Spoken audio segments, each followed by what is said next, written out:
Chapter 5. We have chosen the perfect body for our life path. As we discussed in the last chapter, all things on this planet are sacred, including the human body. Being gifted a body to use so that we can have this human experience is an amazing blessing for which we should have deep gratitude. The body is an incredibly wise tool that we should be in constant conversation with, as it is teaching, guiding, and telling us helpful things at every moment. However, existing in human form obviously comes with lots of challenges and complexities, especially given the current state of humanity. This includes the pain, suffering, disease, inequality, fear, anxiety, depression, and loneliness that we all have to confront and work through. It is during these struggles that we can have doubt about the body we have been given. Having a body in our American culture is a deeply challenging experience, no matter what you look like. This is because we are totally obsessed with superficial appearances, and we place value on very specific physical features that have nothing to do with the quality of a person and everything to do with what they look like. This includes things like skin color, gender, how someone dresses, height, weight, etc.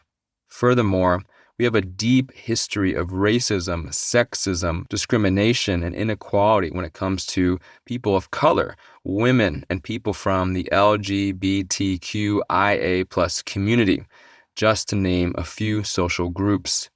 With this, there are certain body features that give some people huge advantages, such as being a white, straight male like myself.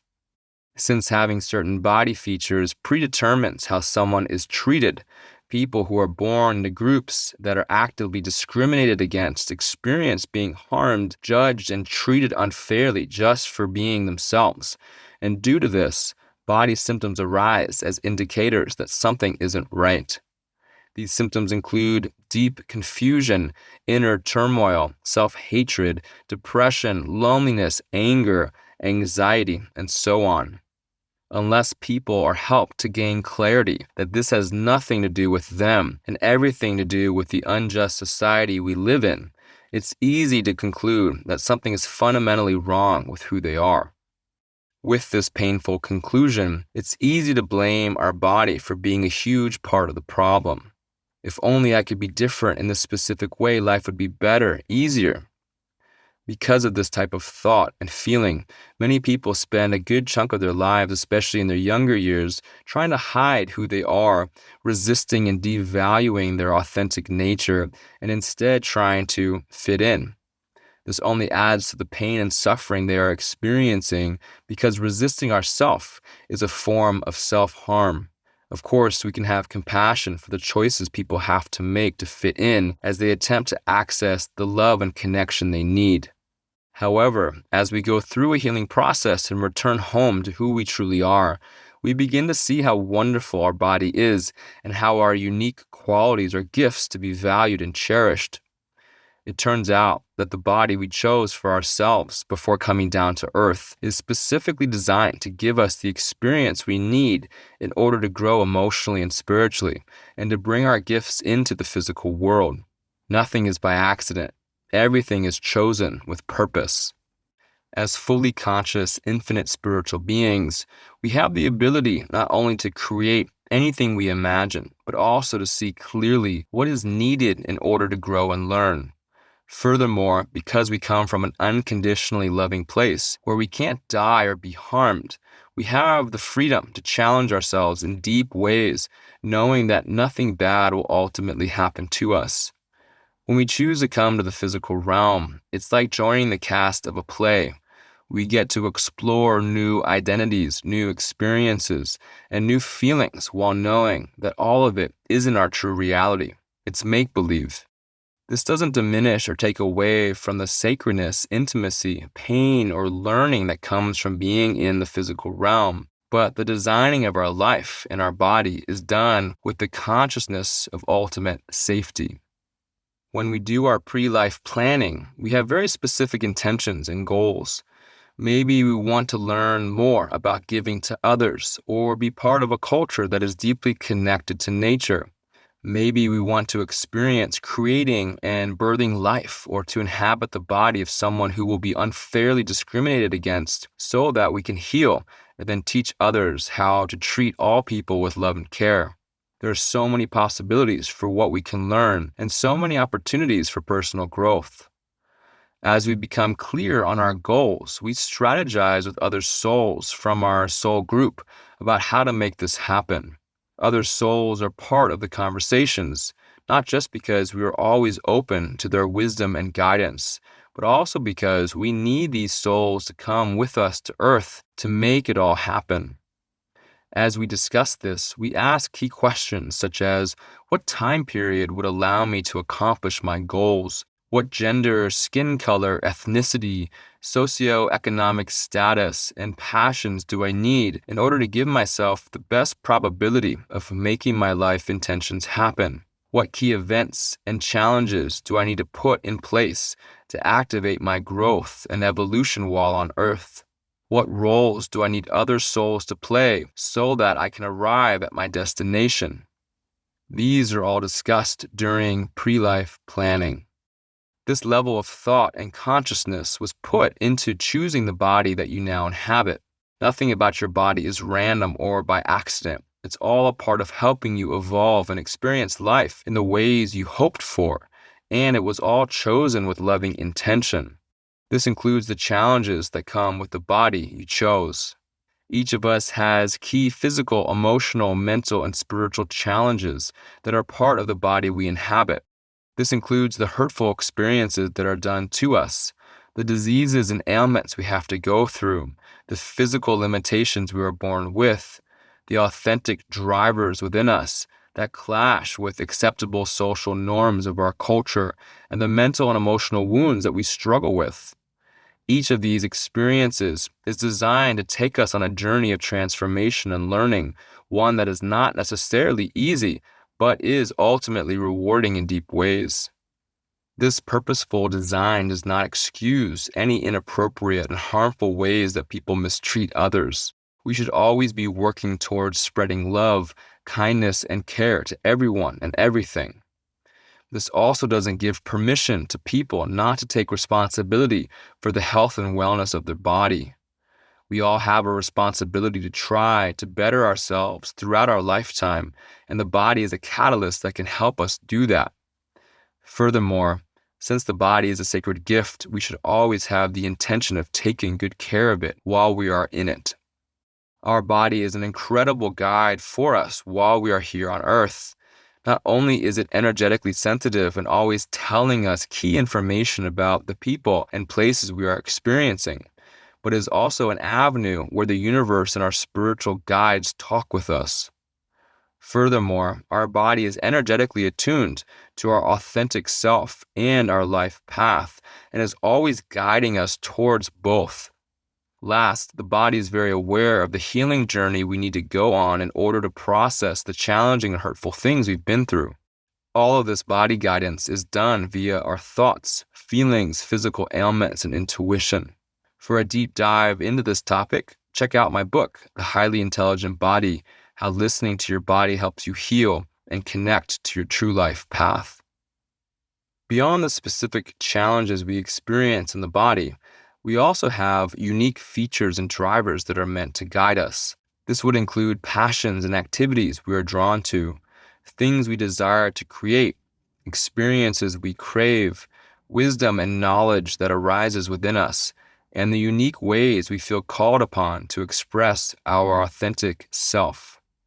Often, it is through these unique drivers that our truest self shines and our gifts to the world can be accessed. However, it is only in embracing our awesomely weird and unique qualities that we can help our spirit be in full form. In order to begin to heal our relationship with ourselves and embrace all of who we are required to approach our body with openness and curiosity. This is no easy feat, especially if you have been in a battle with your body, resisting who you are, how you feel, what you've been through, and what you wish to do with your life.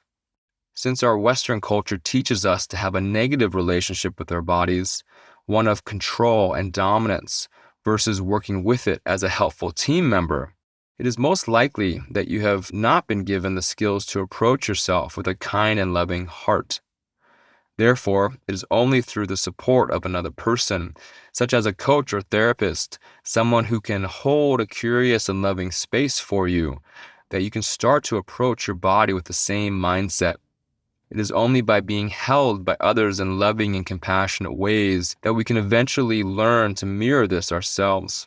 Since we design our bodies with purpose, nothing about it is by accident.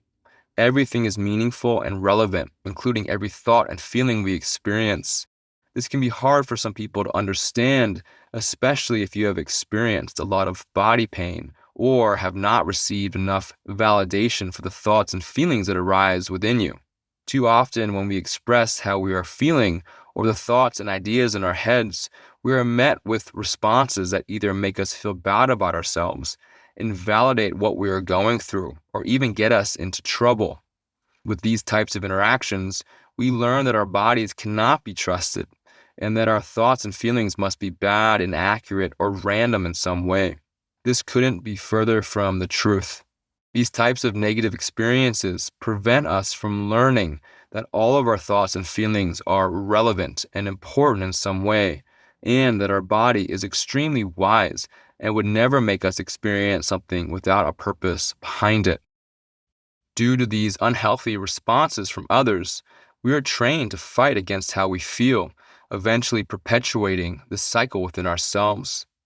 We are taught to use logic and rational thinking instead of trusting and listening to our intuition. Furthermore, if we have no training to approach our body with curiosity, especially when we are in pain, it can be quite hard to listen to its guidance. Also, sometimes listening to the information our body is trying to share with us requires the courage to take action, like ending a relationship or leaving a job. And if we are too scared to hear the truth, we can turn away from our body's wisdom. Thus, we all have automatic patterns of disconnecting from and invalidating our body's information, and we tend to fall back into these patterns unless we are helped to consciously make different choices. This is why our healing process requires the presence of someone else to support us, to help us listen with love and curiosity, and to prevent us from shutting down our body's wisdom. Over time, this help can lead to major upgrades in our relationship with ourself and our life. With all this in mind, what awareness or guidance would you have access to if you gave your body full credit for being highly intelligent and on your side? What wisdom would you gain if you approached all of your feelings as if they are happening for good reason, as messengers trying to help you in some way? For example, depression is often a body signal that tells us that our emotional needs are unmet and that we do not have enough love and care in our lives. As someone who has experienced a lot of depression throughout my life and also holds healing space for people going through it, I've witnessed time and again this feeling's helpful nature of pointing out emotional deficiencies in people's lives. Furthermore, in addressing this feeling, deep conversations can come about with regard to feeling lonely, unseen, purposeless, and in need of way more love. In working with these struggles, the pain that depression can cause often shifts, and then we can begin to understand this feeling as a helpful ally. Another common example I hear in my practice is of people who struggle with fearful projections of the future. These are usually thoughts about scary or terrible things happening to them or their loved ones. These would include fears of them dying in some tragic way, like falling off a building or getting hit by an 18-wheeler on their way home from work. This could also be thoughts of wars, debilitating diseases, or any other projection that cause fear and anxiety to surge through the body. These scary thoughts and images can feel very real, and it's easy to panic when they show up in our minds. However, if we approach them with compassion and curiosity, what sort of things will we begin to notice? The first thing to know is that all of our thoughts are reflective of an emotional experience. For this example, we can easily tap into someone's past and current experiences around fear. In what ways have you experienced unexpected, scary, or painful things in your life? Or why is it that these particular things scare you? What are you afraid of happening to your life after one of these events? This type of investigation will usually lead to accessing a much deeper and very real emotional experience. Some of these feelings are from the past and need to be processed, while others have to do with real concerns in the present. Regardless, as we approach any fearful thought with openness and curiosity, we often begin to see clearly how they are unprocessed experiences or conditions from the past that need healing and unmet needs in the present that require acknowledgement and support. The body is an incredibly wise and sacred gift, one that we need to cherish and listen to. It is also our best tool for navigating this world, not only because it is energetically linked to our life path, but also because it is energetically sensitive and feeds us important information about what is happening at every moment. Furthermore, it is only by embracing the unique body you have chosen for yourself that your truest, healthiest, and most beautiful form can shine.